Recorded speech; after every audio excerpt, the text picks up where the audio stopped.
This is week 3 of the Rune Priest Class. We continue on with Tools of the Rune Priests. There are listed very few tools in Marauders. We see the Omen Chips, the Spiral Ring, the Temple Ring of Thor, and White Rose. We will go over these and the associated meaning, and then discuss some of the other items that may have been used in ritual during the Viking Age. Temple Ring. The Thing Temple in which the ring of the temple is kept. Marauders. It seems pretty clear to me that John Norman was familiar with both Egil's Saga and the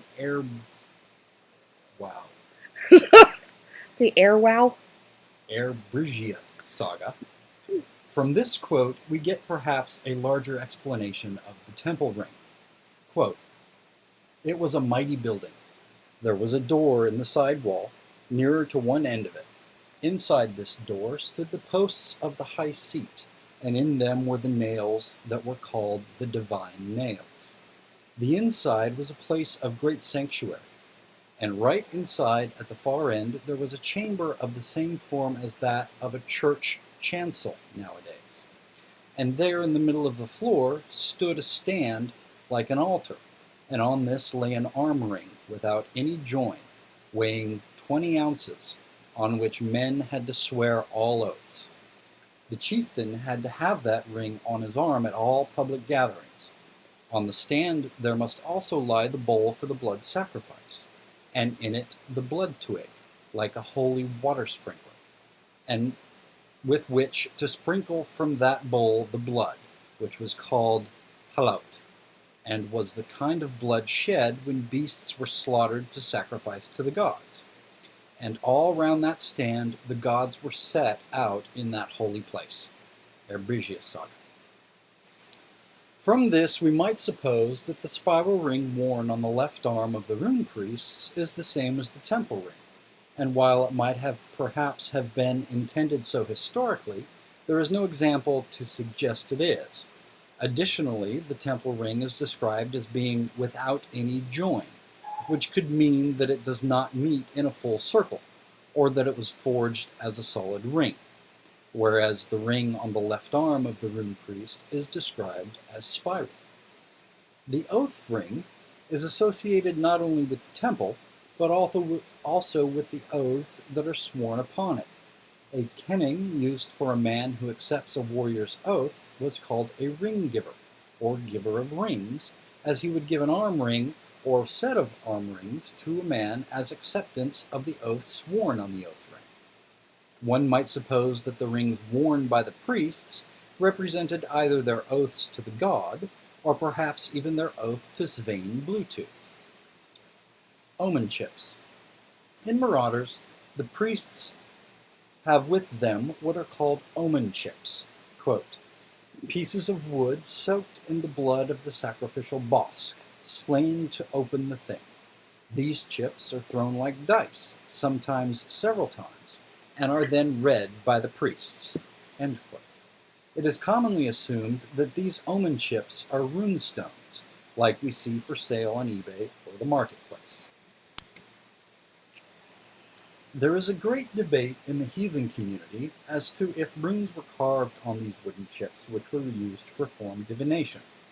There is much more evidence to the use of runes for magical purposes, protection and curses being popular, and there is definitely references to the practice of divination, called spay, that will be discussed later. The question is solely if the chips used for divination were carved with runes, and if those runes were the Elder Futhark. We can only hope someone finds a set of individual wooden chips with single runes, or rune stabs carved on them soon, to settle this fascinating debate. In the Havamal, there is a passage to which the runes are associated with the use of divination. "Runes shalt thou find, and fateful signs." In chapter 38 of Snorri Sturluson's Yrlinga Saga, where Granmar, the king of Södermanland, travels to the temple at Uppsala for the seasonal bloat. There, the chips fell in a way that said he would not live long.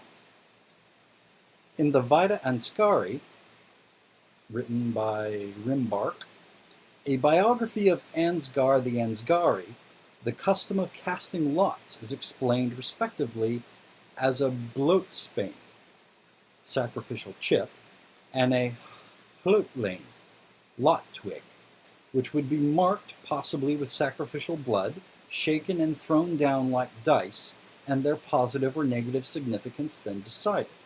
Sound familiar? This is one of the other points of contention in the discussion of runes as divination.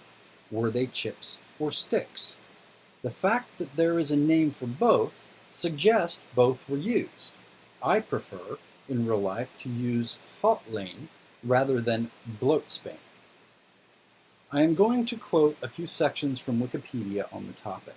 For further reading, go here. From Wikipedia, historically it is known that the Germanic peoples used various forms of divination and means of reading omens. Tacitus gives a detailed account. Quote, "They attach the highest importance to the taking of auspices and casting lots. Their usual procedure with the lot is simple. They cut off a branch from a nut-bearing tree and slice it into strips. These they mark with different signs and throw them at random onto a white cloth.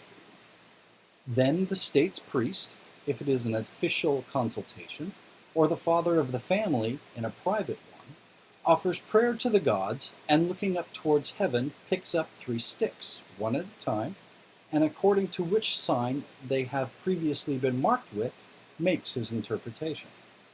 If the lots forbid an undertaking, there is no deliberation that day about the matter in question. If they allow it, further confirmation is required by taking auspices." End quote. It is often debated whether signs refers specifically to runes or to other marks. Both interpretations are plausible, and Tacitus does not give enough detail for a definite decision to be made.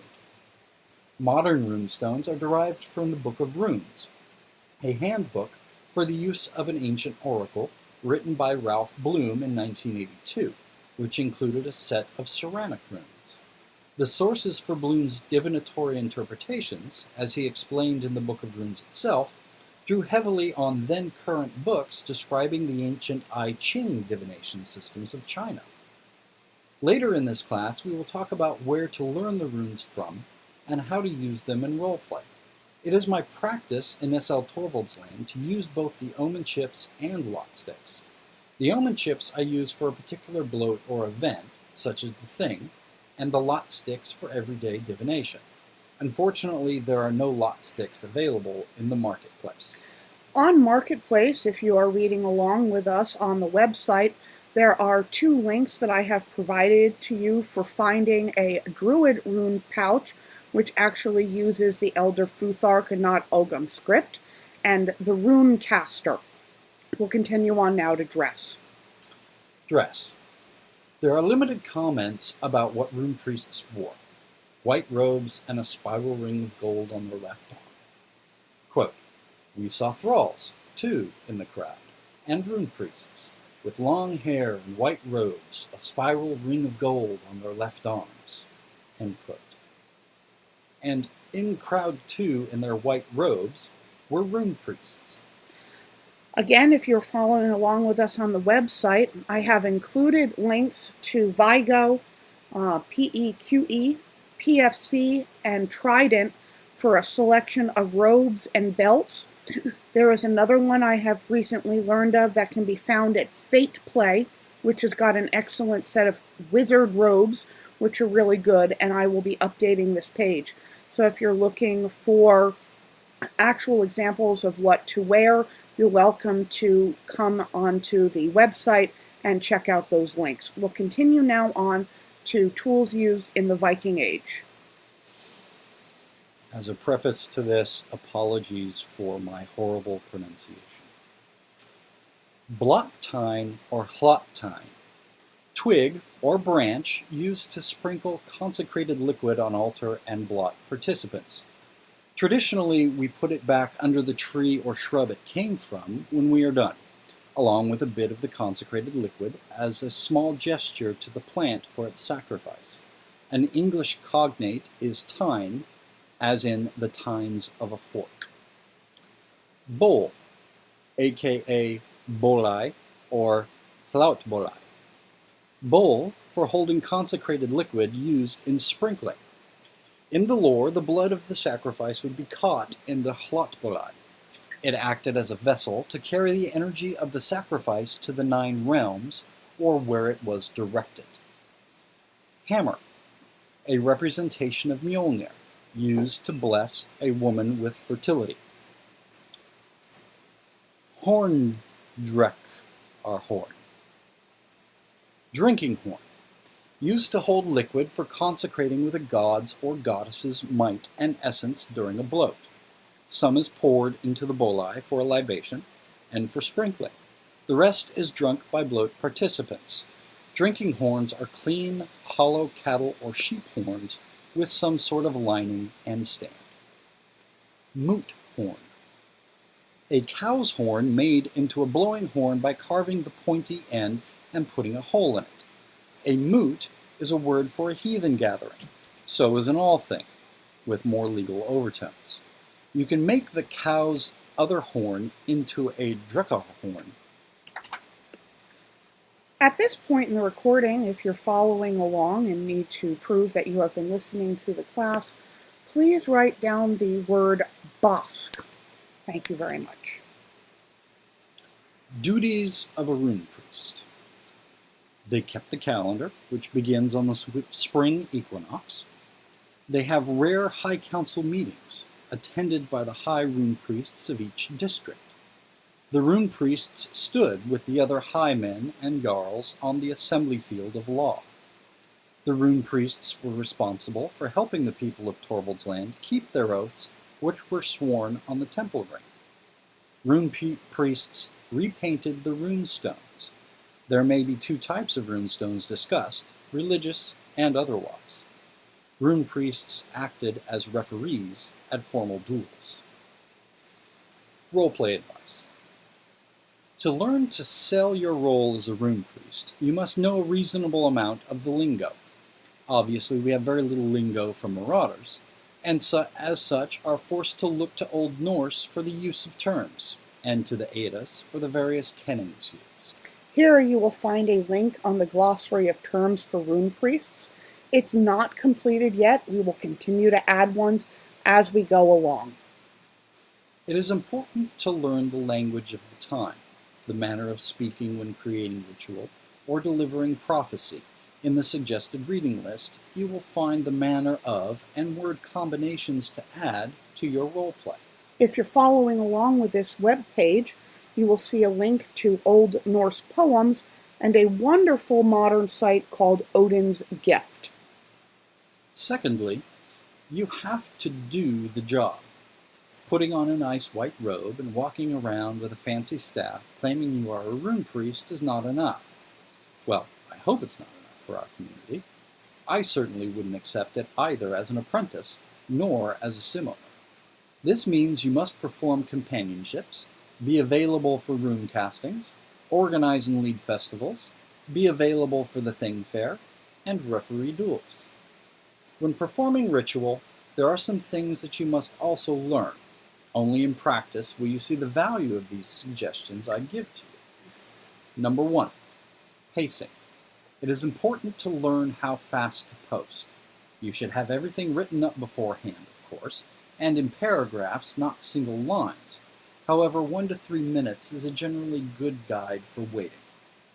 Number 2, response. Give players time to respond to your post. Encourage them to respond with hails. It is a good idea to alternate your posts between those that the players may respond to and those they are unlikely to respond to. Number 3, explanations. Take time to give explanations of terms. Search such as pulls the Omen Chips, which are used for divination, thrown like dice from her belt. This will help educate the player base. Number 4, KISS. Keep it simple, stupid. While I have provided you with many of the correct terms for tools and practices, it is easier for players to be told that you used an evergreen branch than a block time.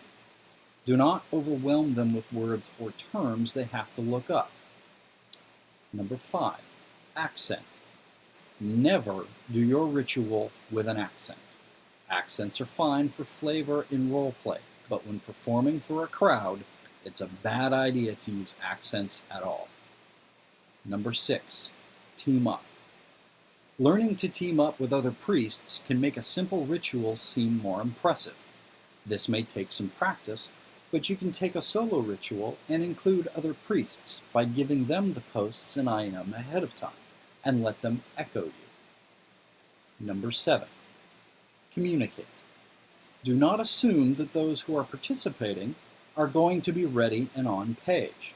Essentially, in a free companionship ceremony, make sure you IM them with their next lines and guidance. When writing your ritual, that involves more than you, and it should. Include clear stage directions to the other parts. Do not assume they will understand. At this point, if you're following along, I would like you to write down the word calf. Calendar. You will find more about the Grian calendar from the Grian Cave.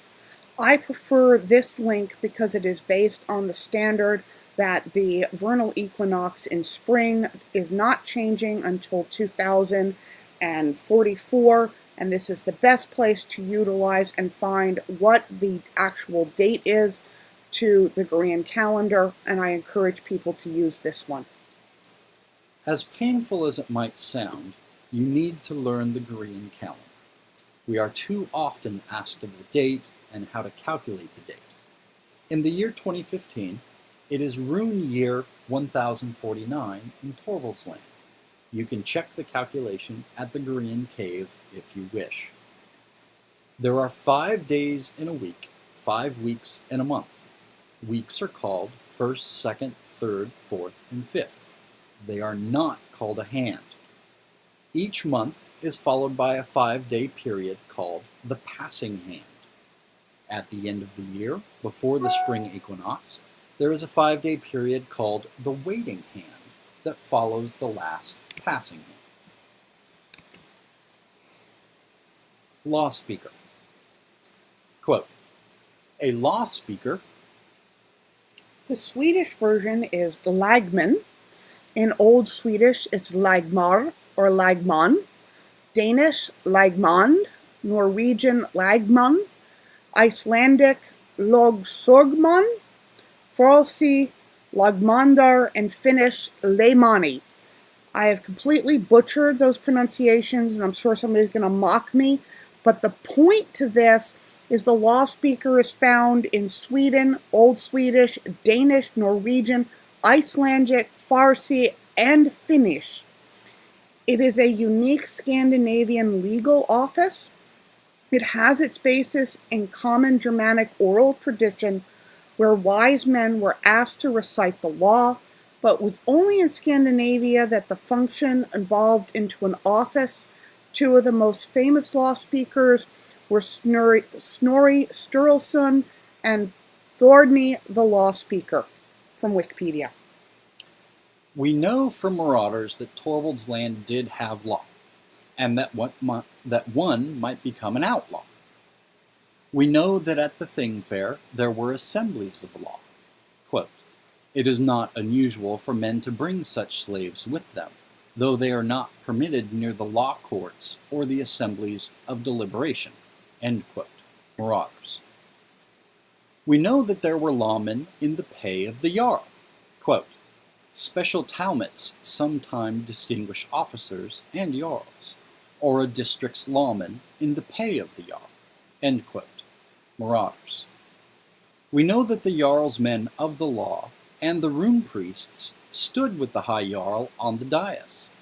Quote, on the wooden dais, draped in purple, set on the contest fields in heavy carved chairs, sat Svein Bluetooth and his woman Bera. Both wore their finery.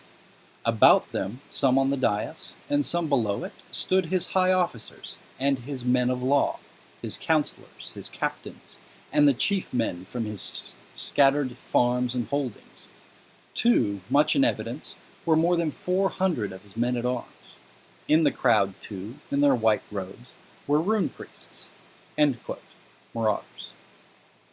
What we do not know is if the rune priests, lawmen, or some other person held the position of law speaker.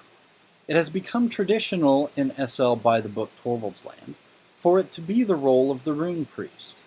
If the law speaker is neither a rune priest or a lawman, it is most likely it would have been assigned to a skald or a scribe. Funeral. There's only one quote that we have that speaks of how a death is performed in Torvalds Land. It is a logical assumption that this is what Norman had in mind. We might find a longer explanation of ship burials in the accounts of Ibn Fadal's funeral rites. Again, if you're following along with us, there is a link to the entire account of Ibn Fadal, and it's a fascinating read. You will note from there that there are some references in actuality to what we read about in Torvalds Land. The quote says, "Torvald was a great captain," I said. "Perhaps he was burned in his ship, which you have told me was called Black Shark." I looked about. "It is strange, though," I said. "If that were the case, why this tomb would have been built." Marauders of Gore. It has become traditional in SL Torvalds Land to simply set the body on the ship and then set it on fire while repeating the prayer. However, this account is very detailed, and in reading the rest of the account, I believe it is quite plausible to suggest that John Norman himself had read the account of Ibn Fadal. Keeping oaths. One of my favorite passages in Marauders deals with the oath that Forkbeard gets from Bluetooth at the Thing. Quote, "Do not fear, great champion. We meet here not to threaten you, but to do you honor. Be not afraid, for the peace of the Thing is upon you, as on all men here." "Great Jarl," said Ivar Forkbeard, "will you swear upon the piece of oath for the time of the Thing, your personal oath, sworn upon the ring of the Temple of Thor?" "It is not necessary," said the Bluetooth, "but if you wish, this oath I will swear." The Forkbeard bowed his head in humble petition.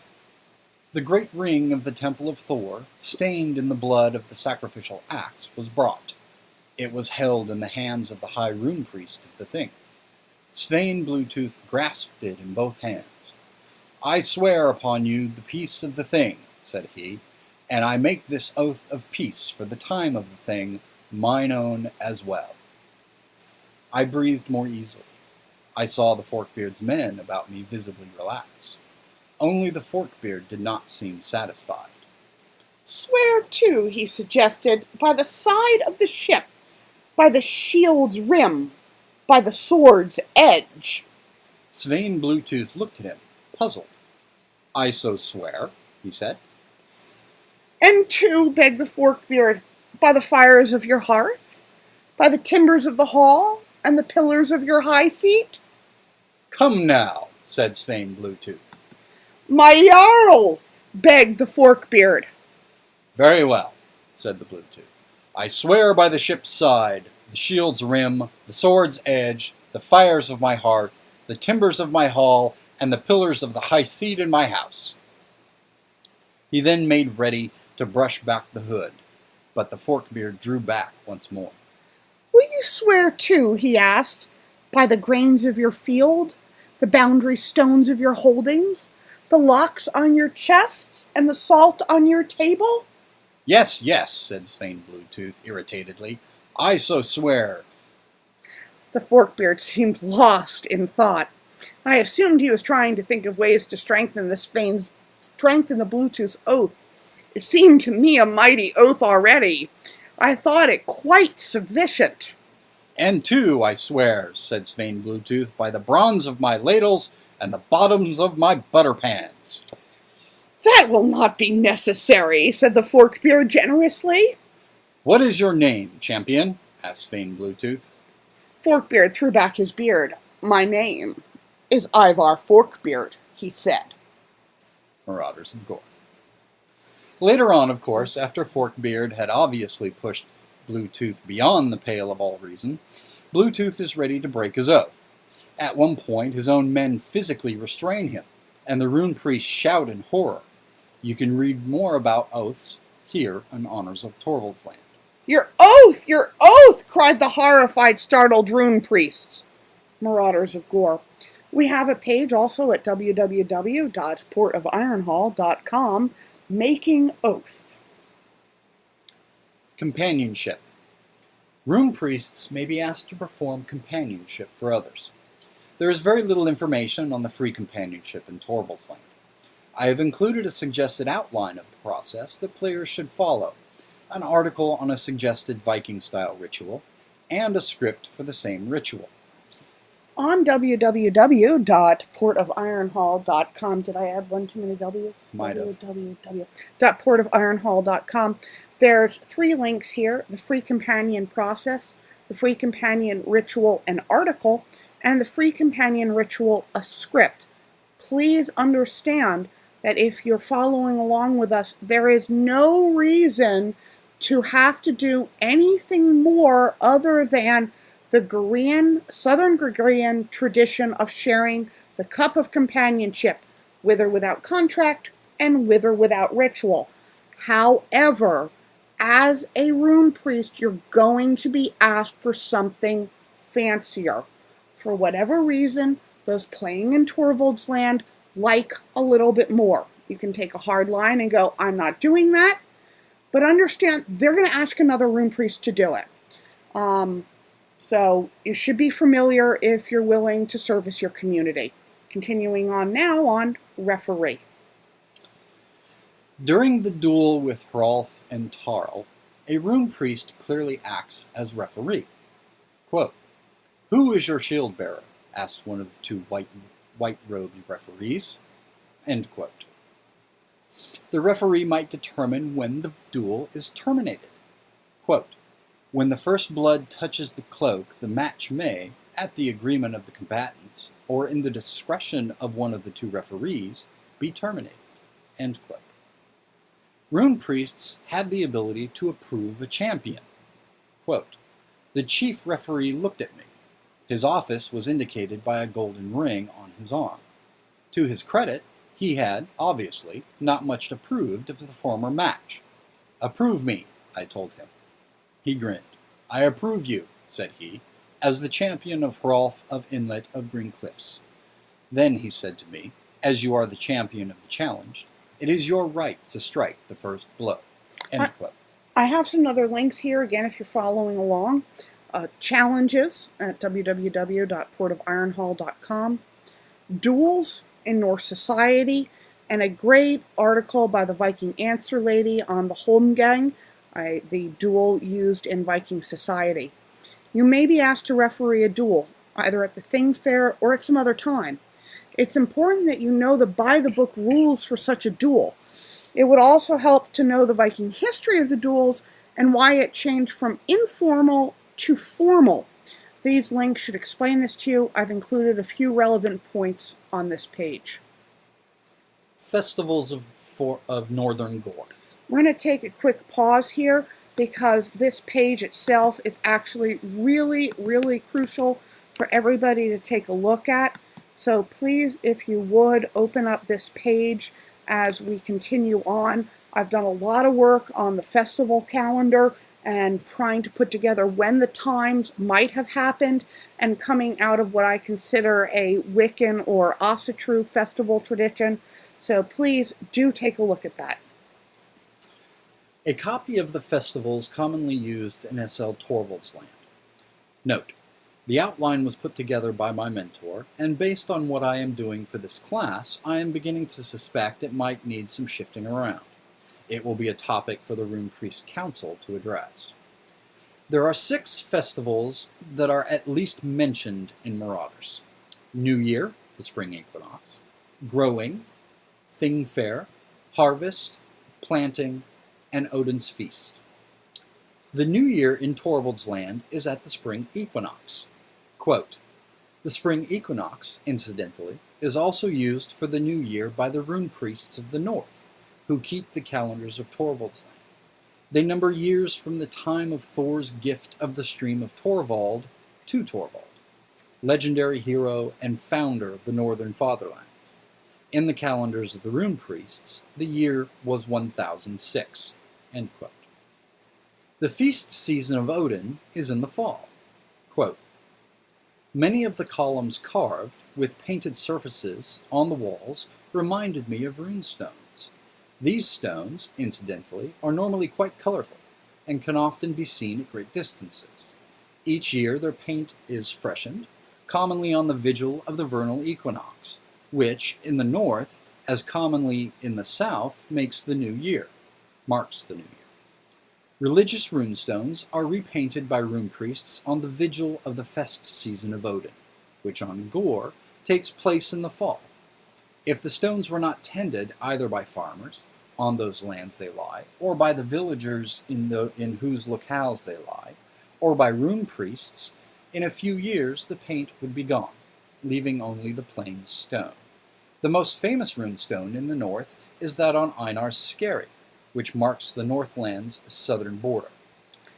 The fall equinox, or the equinoxes, occur on March 20th, and it'll continue for the next 20-odd years. And generally around September 22nd, that does shift between 20th, 21st, and 22nd. And I quote, in the fest season of Odin, a fine skald is difficult to bring to one's hall. One must bid high.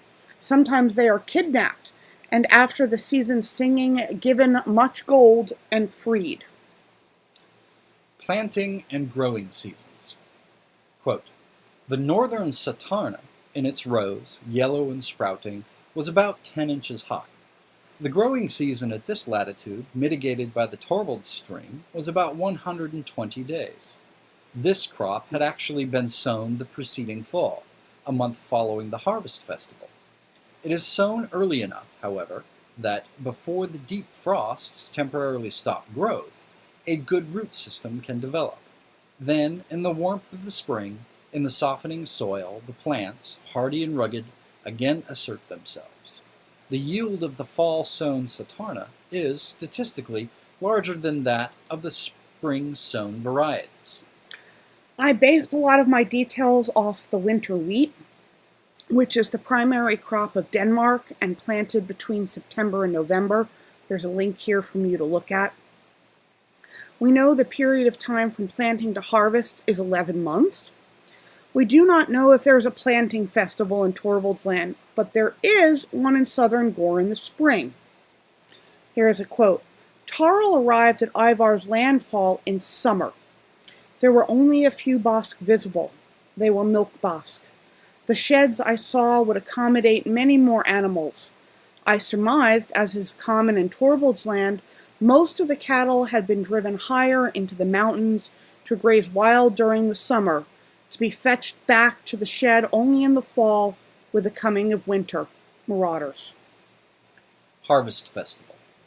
The northern Satarna, in its rows, yellow and sprouting, was about 10 inches high. Is this the same? Keep going. Oh. The growing season at this latitude, mitigated by the Torvald stream, was about 120 days. The crop had actually been sown the preceding fall, a month following the harvest festival. It is sown early enough, however, that before the deep frosts temporarily stop growth, a good root system can develop. Then, in the warmth of the spring, in the softening of the soil, the plants, hardy and rugged, again assert themselves. The yield of the fall-sown Satarna is, statistically, larger than that of the spring-sown varieties. That's all we know about the Harvest Festival, to be honest. And I would love to hear from any initiates who wanted to share a little bit more details about the Harvest Festival, because this is all we know about in Marauders. Let's continue on to the Thing Fair. I've included here quotes on the Thing and the Thing Fair, www.portofironhall.com. Also, a Norse overview of what the Thing was, how it applied to local society, regional society, and the All Thing. The Thing was the main body of government in Norse society. It acted as a judicial body to resolve disputes, either brought before the gathering or resolved during formal duels. There was an opening ritual where animals were sacrificed. Men would come to renew their oaths, and show that they had kept their oath to the High Jarl by keeping their weapons in the ready. Following each month, of which there were 12, separating them is a 5-day passage hand.